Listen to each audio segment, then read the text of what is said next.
Does the UN exist? ये अपने आप में ऐसा सवाल है जो वेनेजुएला पर अमेरिका कब्जे के बाद और भी प्रासंगिक हो गया है। क्या यूएन आज भी अंतर्राष्ट्रीय शांति और सुरक्षा बनाए रखने में सक्षम है? अगर युद्ध ही नहीं रुक पा रहे तो यूएन की भूमिका क्या रह गई है? पहले यूक्रेन युद्ध, फिर गाजा में जारी मानवीय संकट और अब वेनेजुएला में हालिया घटनाओं के बाद दुनिया भर में ये सवाल और गहरा हो गया है। हेलो, मैं हूँ रीफा और आप देख रहे हैं एबीपी लाइव। यूनाइटेड नेशंस की स्थापना 1945 में हुई थी, दूसरे विश्व युद्ध की तबाही के बाद। तब दुनिया को लगा था कि अगर देशों को एक साझा मंच पर लाया जाए तो शायद युद्ध रोके जा सकते हैं और विवाद बातचीत से सुलझाए जा सकते हैं। यूएन का मूल उद्देश्य भी यही था, इंटरनेशनल पीस एंड सिक्योरिटी बनाए रखना।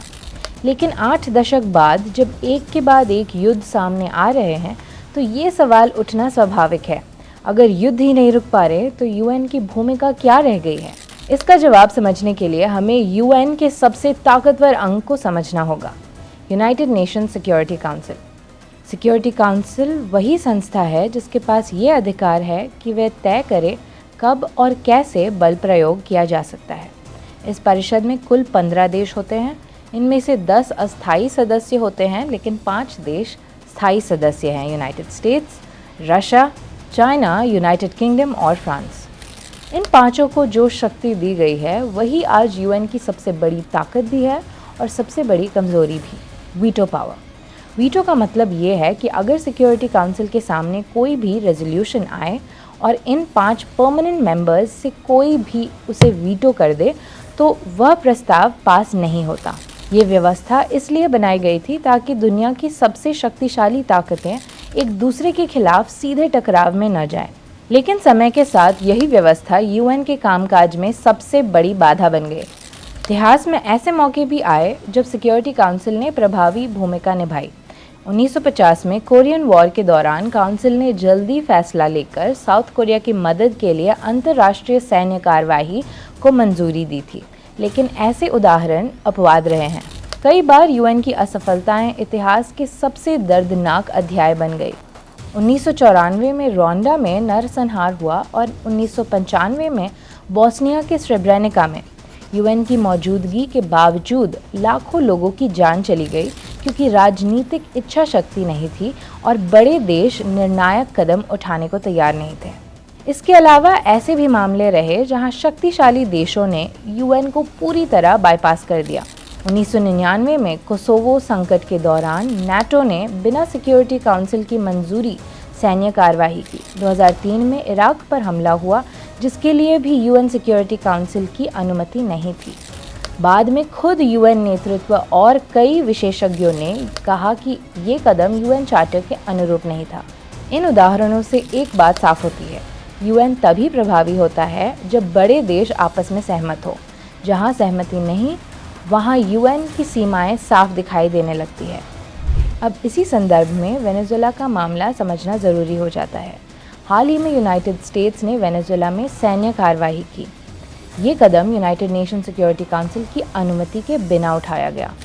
यूएन चार्टर के मुताबिक किसी भी देश के खिलाफ बल प्रयोग तभी वैध माना जाता है जब सिक्योरिटी काउंसिल उसे मंजूरी दे या फिर वह आत्मरक्षा में हो, यानी किसी सशस्त्र हमले के जवाब में।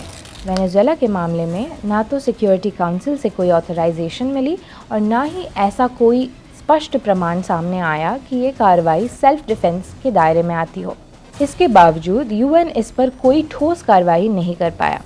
इसका कारण किसी एक व्यक्ति या बयान में नहीं बल्कि यूएन की पूरी संरचना में छिपा है। यूनाइटेड स्टेट्स खुद यूनाइटेड नेशन सिक्योरिटी काउंसिल का परमानेंट मेंबर है और परमानेंट मेंबर होने के नाते उसके पास वीटो पावर है। मतलब साफ है, अगर यूनाइटेड स्टेट्स के खिलाफ कोई बाइंडिंग रेजोल्यूशन लाया जाता है तो वही यूनाइटेड स्टेट्स उसे वीटो कर सकता है। इसलिए सिक्योरिटी काउंसिल में आपात बैठक तो बुलाई गई। रूस, चीन और कई अन्य देशों ने इस कार्रवाई की कड़ी आलोचना भी की और इसे अंतर्राष्ट्रीय कानून का उल्लंघन बताया। वेनेजुएला ने इसे अपनी संप्रभुता पर सीधा हमला कहा। लेकिन इन तमाम बयानों के बावजूद सिक्योरिटी काउंसिल कोई ऐसा फैसला नहीं ले सका जो बाध्यकारी हो। UN security general Antonio Guterres ने इसे अ डेंजरस प्रेसिडेंट बताया। यूएन ह्यूमन राइट्स ऑफिस ने कहा कि इस तरह की यूनिलैटरल एक्शंस वैश्विक सुरक्षा व्यवस्था और अंतर्राष्ट्रीय नियमों को कमज़ोर करती है। लेकिन यूएन की समस्या यही है, वह चेतावनी दे सकता है, चिंता जता सकता है, लेकिन जब परमानेंट मेंबर खुद कार्रवाई करे तो यूएन के पास उसे रोकने की शक्ति नहीं होती। ये पहली बार नहीं है। सीरिया में वर्षों तक ऐसा ही होता रहा, जहां बार बार रेजोल्यूशंस वीटो होते रहे, और यही पैटर्न आज वेनेजुएला में भी दिखाई देता है। तो सवाल ये नहीं कि यूएन ने कोशिश नहीं की, सवाल ये है कि क्या मौजूदा वैश्विक व्यवस्था यूएन को वो शक्ति देती है जिसकी उससे उम्मीद की जाती है। आज हमारे सामने दो विकल्प है, या तो एक ऐसी वैश्विक संस्था जो कमज़ोर है लेकिन मौजूद है, या फिर कोई साझा वैश्विक व्यवस्था ही न हो। क्या मौजूदा वैश्विक व्यवस्था सच में सभी देशों के लिए बराबर है? यही सवाल यूएन के भविष्य को तय करेगा।